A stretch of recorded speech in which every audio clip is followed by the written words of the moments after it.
All right, everybody, welcome. Ralph Havens here. Have you ever had something, of course we all have, when you know you have to do something, you have to do something, but it just scares the doo-doo out of you, it just scares the crap out of you, but you just know you have to do something. It could be confronting a boss, it could be changing something in an organization, it could be standing up for people that need your help. It could be going against the grain in some way, or it could be something simple like just starting a new job that you're not totally trained in, a role that you don't know totally yet, that's not comfortable. Kind of like when I started off as the first day of driving to be a waiter at a high-end seafood restaurant out of college, and I was just so much full of fear. It's like, who am I, a little kid from Del Rio, Texas? I'm going to go work with these big-time waiters and make big money. And it's like, I've never done this. Who am I? But sometimes you just got to do it. You just know something is the next step, or something has to be done, or you got to do something. And sometimes you blunder through it, right? Like when I got a call from the Bernie Sanders people last night trying to get me to see if I was going to vote for him. And I was just instantly went into, look, this is why I'm not voting for him. Even though I caucused for him last 4 years ago, I'm not voting for any Democrats because they're standing for something that's against everything I have that is cherished beliefs and what's right. The idea that the state can tell you to that you have to vaccinate your kids, that you have to do a medical procedure against your will, against any kind of informed medical consent, that you don't have a choice of what's done to your body or your child's body. I told him, did you know that we cannot sue drug companies for vaccines? He didn't know that. He didn't know about the 1986 Child Vaccine Act. And I just started talking and saying, this isn't right. The Democrats need to stand for personal body autonomy, and what's done to your own body should be your own right. And for some reason, it just threw me into this huge kind of an anxiety panic attack. I mean, I was sweating. Some of my old symptoms were coming back, but I kept on going. I just kind of spilled everything out. I wasn't thinking. I was just going. And afterwards, I did one of the processes that I tell you all about a lot, the peace process, the letting go, the surrendering process, the way of going inside and clearing whatever that was in me. Afterwards, I did it. But when I was in it, I had to just go. I had to just talk. It was too big. I had to do it. I couldn't back down. There was no decision. It was like I had to do it. And there's times in life when we have a little more space, or we think about it a bit, and we're like, do I do this thing? It scares me. I know I got to stand up to the boss. I know I got to stand up to the administration. There's something needs to happen to the building. It's not safe, and we need to fix this thing. Or I've got to take this new job, even though it scares the crap out of me. It's my next level up. Or I've got to go speak on stage at that event, even though I'm not an expert, or I'm not trained, or it's like, who am I to do that? Whatever it is that scares you, there's a decision. Sometimes it doesn't even feel like a decision. Sometimes you just go for it anyway. But other times you back down and you're like, nah. But whatever it is that scares you, standing on stage, if you're going to be a comic, but it's like, how do I do that? People talking in the audience about you, and it's like, what am I going to do? Whatever scares you, the idea of jumping off into the unknown, even though you're trained in a certain kind of profession, but it's not fulfilling you anymore, and you need to just change something. But the thought of it is scary. What do you do? There's decisions, and there's a process that in my other videos we use and we talk about, and you can get. It's in my other online courses. The End Anxiety Forever and the Enlighten Up and Get What You Want. It's in those things. But right now I decided, I'm going to play with some magic. And so I'll tell you a story as this happens for you. If you want to stick around, And if something scares you, just think about it for a moment. Like, what is it that that scares you? The thing you know you really should do. The thing that's like, ah, I got to do this thing, but it scares me. It scares me.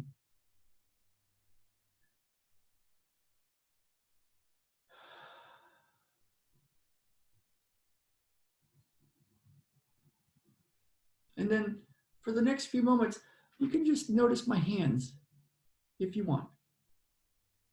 And if you didn't have to know what was happening, and what would you notice? What would you notice? Just notice whatever you notice.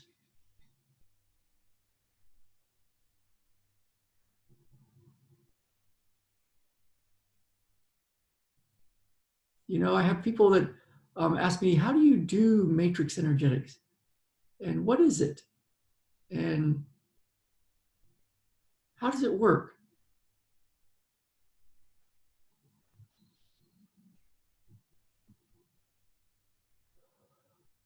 Years ago, I had a clinic in San Diego, and there was 5 of us doing matrix energetics. There was more actually, because we had part-time people and my wife, Jen. And we had our teacher, Kim Burnham, who would come and stay with us every 3 months for 2 weeks. And she was the first one of us that took matrix energetics. And then she kept telling us, you got to take it because it's mind-blowing fun. And before the few days before I took my first class, I asked her, how do I get to do this? Because I had read the first book, Matrix Energetics. I don't see it here right now, but I'd read the first book. And I was like, okay, I'm going to go do this in the clinic. And it just didn't work. It, like, my other medical intuitive work was working really well, but this matrix energetics wasn't going up another level of anything. It's like it was making things a little better, but not the pure magic that I was reading about. And I'm like, well, how do you do it? How do you do it? And I asked Kim, that's my teacher, Kim Burnham. We were eating lunch one day, and she had already given me this guy that trip, Yoda. He's cool. And she said, Ralph, you already do it. You just don't know it yet. Or she said, you just don't know it. And I was like, ah. And I kind of knew she was right, but it's like, well, how do you use that information? So so I took matrix energetics, and the very first day, pretty much the first day, I believe, I got it. Got it. And even though it was written in the books of how to quote unquote do it, I realized it wasn't anything at all about doing it. It had nothing to do with anything. There was nothing to do. There was nothing to be. There was nothing to fix. There was nothing to play with. There was nothing to get. Getting matrix energetics didn't get me anything. It was nothing you got.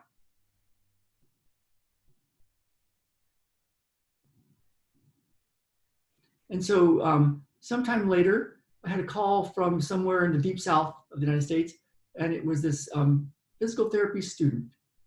And she wanted to come to my clinic in San Diego to do her last internship, an 8-week clinical internship to be a physical therapist, 8 weeks of clinical study.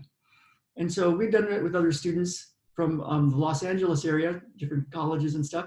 And so I said, okay, so we did the paperwork, and she showed up. And we were way into matrix energetics by that time, and that's pretty much all I was using. And I said, I really can't teach you this. It's different than that. But you can go take the class. It's coming up in 3 weeks in Chicago. So she was in San Diego. It's coming up in 3 weeks in Chicago, and you can take it, and then I can put more words to this. And, you know, Jen and I took the extra training, extra certifications to be matrix energetics certified practitioners and also certified study group leaders. So every month there'd be people that came from around Southern California, from Los Angeles all the way down to San Diego, and they would hang out at our house, and we would do a matrix energetics study group. Because once somebody took matrix energetics and experienced it and had that realization that there's nothing to do, that the usual words around how to do a healing thing didn't apply, then we could use words to talk about this. But until then, people would try to understand it with their mind and then try to do it. kind of like when I was reading the book and I kept trying to do it. It had nothing to do with reading the book or doing what was in the book, even though exactly in the book was exactly how to use it, but I didn't get it. And so, so in much the same way, the student, she was around me for the first 3 weeks, and I could tell that she was getting it. She didn't know it, not with her mind. And one time I was working with a client and she was next to me, and it was awesome because I could tell that she was using it and in it. And so there was 2 of us using it and in it to help clients, and we were seeing big numerical changes. And I said, remember when we worked on Susan's brother? Susan was my office manager at the time. And she said, yeah. I remember how that felt? And she said, yeah. I said, do that. And she did.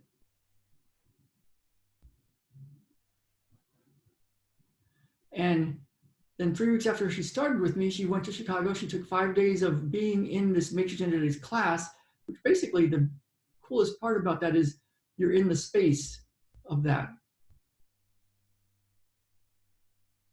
So while your mind, your brain thinks you're getting something, you're really understanding it at a different level. So she came back, and the next 5 weeks we played matrix energetics, and we had a blast. And on her last day, she gave me a present. She gave me a wand, a Harry Potter elder wand, Harry Potter wand. And she said, Ralph, you have ruined me for physical therapy, with a big smile on her face. And she said, I think I know why I came here. And I said, why is that? And she said, well, when I was going through physical therapy school, my brother had become a chiropractor, and he had a terrible burn accident. And he almost lost parts of his hands. They talked about amputating parts of it, but he had this miraculous recovery. And nobody knows what happened. It was just like miraculous recovery. And I think what I did, this was her words, I came to your clinic, I time traveled back,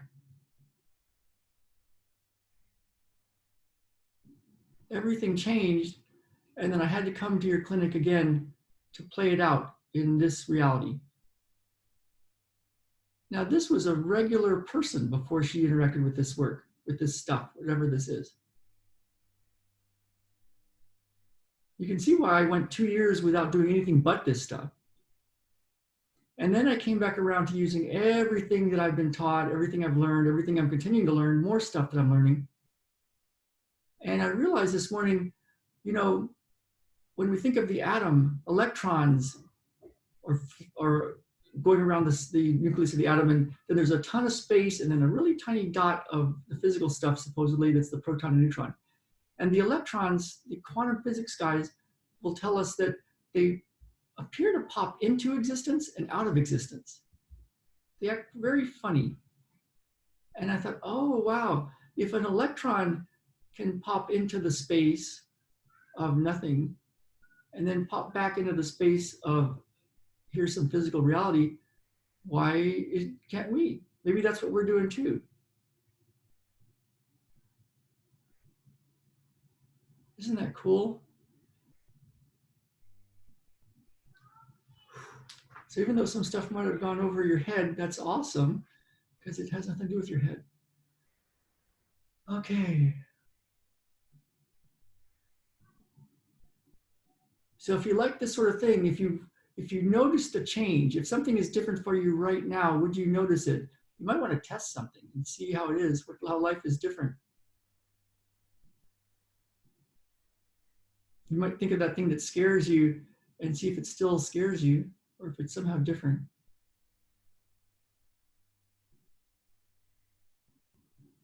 And I love Richard Bartlett. I love what he brought to the world, this matrix energetics. Seems like about once a year now he teaches a class, matrix energetics, but he's kind of moved beyond that, and for some reason not teaching that. but you can still be in the space. You can still be in the space. Highly encourage you to interact with him and his work. And if you want more video sessions, I put them all, not all of them, but a lot of them. I think there's over 50 or so in there now, into a portal, and you can just go get them. They're free.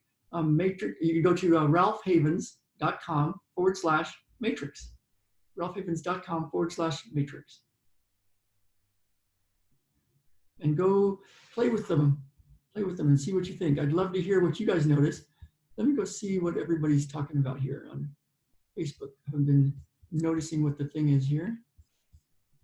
What's going on? There's Andrew. Howdy, Andrew. Good to see you. And I'll put the link in the Facebook if you want more of these. All right, everybody, let's get out there and live. So good to see you here. I'm so grateful that you're here. I appreciate you very much. And thanks for being here. Okay, bye now.